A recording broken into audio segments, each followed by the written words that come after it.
Hello বন্ধুরা, আবারও চলে এলাম বক বক করে তোমাদের বিরক্ত করতে। এটা ছিল আমার সপ্তমীর লুক। এই ভিডিওটার মধ্যে তোমরা আমার সপ্তমী, অষ্টমী, নবমী তিনটে লুকই দেখতে পাবে। তবে চলো, আর লাস্টে এই পার্ট 3 তে কয়েকটা ঠাকুর বেঁচে ছিল আমার মোবাইলের ভিডিওতে, সেগুলো দেখিনি। এইটা কিন্তু একটা বেশ ঐতিহ্যপূর্ণ পুজো। এটা হচ্ছে আমাদের শ্রীরামপুরের বিখ্যাত 260 বছরের পুরনো যে রাজবাড়ি আছে, যেখানে বিভিন্ন ধরনের বইয়ের শুটিং হয়, মানে টলিউডের বিভিন্ন বইয়ের শুটিং কিন্তু এই রাজবাড়িতে হয়, বিভিন্ন সিরিজের ওয়েব সিরিজের শুটিংও হয়। তো সেই রাজবাড়ির পুজো প্রতি বছর আমরা শ্রীরামপুর বেশ অধিকাংশই কিন্তু এখানে মাকে দর্শন করতে আসি। যেহেতু একটা ঐতিহাসিক এখানে ঐতিহ্য রয়েছে, তাই জন্য আমরা এই ঠাকুর কিন্তু দর্শন করতে আসি। এত সুন্দর লাগে রাজবাড়িটা, পুরো মনে হয় যেন কোনো অনেক পুরনো প্রাচীন কোনো মুহূর্তে চলে গেছি। কি সুন্দর সেই ঝাড়বাতি, সেই লাইট, মানে পুরোনো দিনের, আর তার সাথে মায়ের সেই একচালার রূপ, অপূর্ব সুন্দর।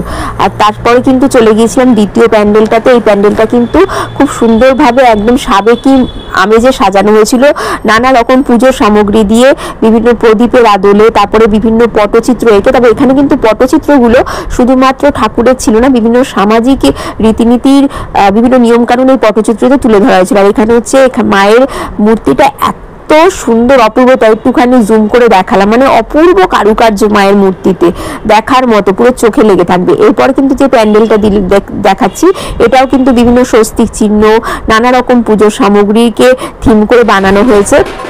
তবে কি বলতো, আমি বাবা তো থিমে যাই না, আমার চোখে সুন্দর লাগবে, আমি সেটাকে ভালোভাবে দেখি। আর এখানে কিন্তু খুব জোরে জোরে ঢাক, আর তার সাথে সাথে দিকে সব বাজছিল, বেশ ভালো লাগছিল। আর মায়ের এখানে মূর্তিটাও কিন্তু ছিল অপূর্ব সুন্দর, চোখ ফেরানো যায় না। এরপর চলে গেছিলাম একদম লাফ দিয়ে দুবাই সিটিতে। এখানে কিন্তু অনেকটা ভ্যানিশের মতো করা হয়েছিল, 10 মিনিট ধরে বিভিন্ন রকম লাইটিং এর শো দেখানো হয়েছিল। দুবাই, যেটার জন্য বেশি ভালো লাগে দুবাইয়ে, সেই সুন্দর লাইটের খেলা, সেটাও দেখানো হয়েছিল। এবং এখানে দেখো জলের মধ্যে একটা কিন্তু ব্যাটারি চালিত জাহাজ রয়েছিল, যেটা ওখানে ক্রুজ হিসেবে ব্যবহৃত হয়, মানে ঘোরে যে জাহাজে করে, যে ছোট ছোট লঞ্চগুলো করে, সেরকম ক্রুজেরও একটা সুন্দর এখানে কাঠামো তৈরি করা হয়েছিল, এবং তার মধ্যে কিন্তু ব্যাটারি চালিত ছিল, বেশ ভালোই লাগলো। তারপর সেখান থেকে বেরিয়ে চলে গেলাম কিন্তু আমরা একটু শান্ত স্নিগ্ধ আলোর মধ্যে। এবং এখানে যে প্যান্ডেলটা মানে অসামান্য, এটা ছিল শ্রীরামপুর আরামেশ মঠের সবচেয়ে সুন্দর একটা প্যান্ডেল।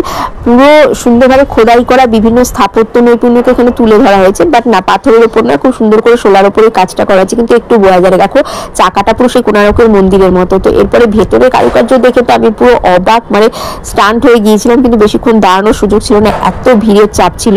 আর এখানে মা কিন্তু এক চালার উপর এত সুন্দর সাজানো, মানে একটা অপূর্ব সুন্দর পরিবেশের সৃষ্টি হয়েছিল। আর এরপরে কিন্তু চলে গেছিলাম আমাদের শ্রীরামপুরের বিখ্যাত একটা প্যান্ডেল, যেটা হচ্ছে রথের টানে দুর্গা আসের থিম ছিল। মানে হচ্ছে আমাদের শ্রীরামপুর যেহেতু মাহেশের দ্বিতীয় প্রাচীনতম রথ পৃথিবীর, তো সেই জন্য রথ না থাকলে মা দুর্গার সাথে হয়, আমাদের রথের সাথে সাথে কিন্তু মা দুর্গার বিভিন্ন জায়গায় কাঠামো পুজো হয়ে যায়। রথ আসা মানে আমাদের এখানে পুজো চলে আসা। তো যেহেতু বিশ্ববিখ্যাত রথ, এখানকার সেই রথের ঐতিহ্যকে কিন্তু সম্পর্ক রেখে এখানে প্যান্ডেলটা তৈরি করা হয়েছে। আর এখানে মা পুরো অন্য রকম, তোমরা দেখলে পুরো মানে চকিত হয়ে যাবে যাকে বলে। তো দেখো এখানে মা কিন্তু পুরো জগন্নাথ দেবের বেশে, কৃষ্ণ মূর্তিতে এবং মায়ের রূপ, মানে তিনটে রূপ একসাথে। এরপর কিন্তু হাঁটতে হাঁটতে চলে গেলাম একটু ফাঁকা জায়গায়, একটু হাওয়া খেতে। এবং এটা ছিল আমার কিন্তু অষ্টমীর লুক, ঠিক আছে? তো তোমাদের সবগুলো লুকই দেখাবো, তিনটে পুজো একসাথে দেখেছি। আর দেখো গরম লাগছিল বলে একটুখানি পাখায় হাওয়া খেয়ে নিলাম, লাইটিং পাখা বলতে পারো। তারপরে কিন্তু হাওয়া খেতে খেতে চলে গেলাম একদম হাওয়ার তোড়ে মৌচাকের বাসায়, মানে মৌমাছির বাসায়। সে আর কি বলবো, এত সুন্দর, চতুর্দিকে শুধু মৌমাছি আর মৌমাছি। তবে এগুলো জ্যান্ত হলে মোটেও টেকা যেত না, মানে জ্যান্ত নয় বলেই এত সুন্দরভাবে এখানে ঘুরতে পেরেছি, ওদের মৌচাকগুলোকে দেখতে পেয়েছি, তার সাথে পাখিও উড়ে বেড়াচ্ছিল। তারপর যাই হোক, এখানকার প্রতিমাটাও বেশ সুন্দর হয়েছিল, এত সুন্দর কারুকার্য করা। আর সত্যি বলতে প্রতিমার এই রূপ দেখলে না মন পুরো ভরে যায়। এখানে যেহেতু মৌচাক, তাই অদ্ভুত ব্যাপার, ঝাড়বাতির বদলে ছিল মৌচাক। তো যাই হোক, এরপর চলে গেলাম আরেকটা প্যান্ডেলে। এটা কিন্তু ছিল স্বাধীনতা সংগ্রামের বিভিন্ন বিষয় নিয়ে এই প্যান্ডেলটা গড়ে তোলা হয়েছিল, বিভিন্ন ডকুমেন্টারি স্বাধীনতা সংগ্রাম সম্পর্কীয় এখানে তুলে ধরা হয়েছিল। আর এখানে কিন্তু মা দুর্গাকে ভারত মাতা রূপে পূজিতা হয়েছেন, এখানে প্রতিষ্ঠা করা হয়েছে। এবং তারপরে দেখো গভর্নরকে, কোনো ব্রিটিশ গভর্নরকে এখানে কিন্তু অসুরূপে বসিয়ে দেওয়া হয়েছে, দারুণ মজাদার, তাই না? তো খুব সুন্দর লাগলো প্যান্ডেলটা। এরপর চলে গিয়েছিলাম, সো সিম্পল কিন্তু খুব মিষ্টি দেখতে একটা প্যান্ডেলের ভেতরে কি সুন্দর মূর্তিগুলো তৈরি করা হয়েছে। আমি অত থিম বুঝিনি বাবা, তবে মন দিয়ে ঠাকুরগুলো দেখেছি আর ভিডিও তুলেছি। এই ভিডিও তুলতে তুলতে অর্ধেক থিম আমার মাথার উপর দিয়ে চলে গেছে, পরে ভিডিও বানাতে গিয়ে থিমের কিছুটা বুঝতে পেরেছি। আর দেখো এখানে ঝাড়বাতিটা কি সুন্দর, আর তারপরে মা দুর্গাও কি সুন্দর গোল্ডেন কালারের সাজে কিন্তু সুসজ্জিতা।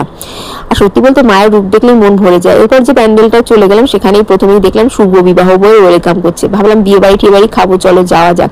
এরপর ভেতরে গিয়ে দেখি যে না, মা তো পুরো এত সুন্দর মিষ্টি রূপে, কিউট দুর্গা যাকে বলে, তার সাথে কিউট কিউট কার্তিক, গণেশ, লক্ষ্মী, সরস্বতী সবাই কিন্তু মায়ের পাশে রয়েছে। এবং হ্যাঁ, এখানে থেমে বুঝতে পারলাম যে বিয়ে বাড়িতে আমরা খাওয়া দাওয়া করে কত নষ্ট করি খাবার দাবার, কিছু মানুষ কিন্তু সেই উচ্ছিষ্ট খাবারের আশাতে বসে থাকে। ক্ষুধার রাজ্যে পৃথিবী গদ্যময়, সেই রকম একটা ঘটনা। এবং সুকান্ত ভট্টাচার্যের বিভিন্ন যে উক্তি সেগুলোকে এখানে তুলে ধরা আছে। মানে এক শ্রেণীর মানুষ খাওয়ার জন্য কত হাহাকার করে, এঁঠো ফেলে দেওয়া এঁঠো সেগুলোই খায়, আর এক শ্রেণীর মানুষ আছে খাবার ফেলে দেয়। তো সেটা এটা তুলে ধরা আছে, খাবার নষ্ট না করে। দেখো কিরকম এঁঠো পাতা তৈরি করা আছে। আমি তো প্রথমে বলেছিলাম এগুলো সত্যিকার, তারপর দেখছি না না এগুলো সত্যি না। তো এইভাবেই কিন্তু আমার পুজো পরিক্রমা পুরো কমপ্লিট হয়। এটা ছিল আমার কিন্তু নবমীর লুক। তোমাদের 3টে লুকই দেখিয়ে দিলাম, তার সাথে এই পার্ট 3তেই কিন্তু শেষ করলাম আমার দুর্গাপূজা পরিক্রমা। আজটা আসি কেমন, আবার দেখা হবে, টাটা।